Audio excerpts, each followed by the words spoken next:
ఎక్కడున్నావురా తమ్ముడన్నయ్య? కాఫీ కూడా మంచం మీద తాగే నీకు క్రమశిక్షణ చాలా. నా జీవితంలో కాఫీ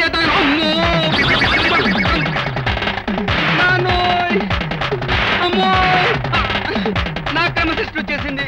మా అమ్మని క్రమశిక్షణలో పెట్టు.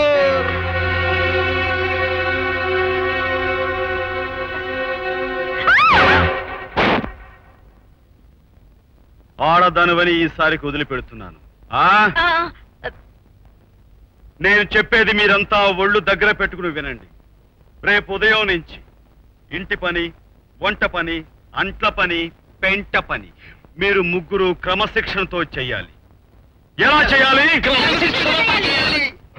That's good.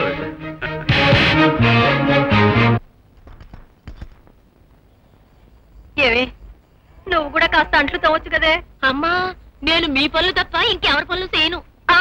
ఎరక్కపోయి నీకు ఈ పద్ధతి అలవాటు చేశాడు. అంత నా కర్మ.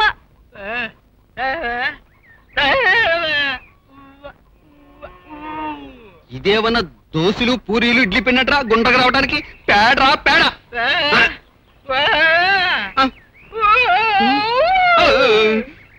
మొఖాన్ని పేడ కొట్ట బాలు కడితే చెప్తావుడ్రా. నీ చెల్పో చేయను. ఆగరా రే, చూడరా ఇది గుండ్రంగా ఉందా?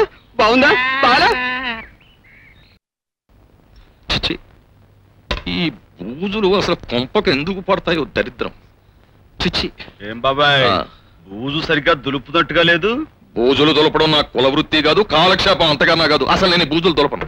ఇదిగో ఇదిగో క్రమశిక్షణ తప్పుతున్నావు. మళ్ళీ బెత్తానికి పని కల్పించాల్సి వస్తుంది. ఈ బెత్తానికి నేను పని కల్పించను, దులుపుతాను.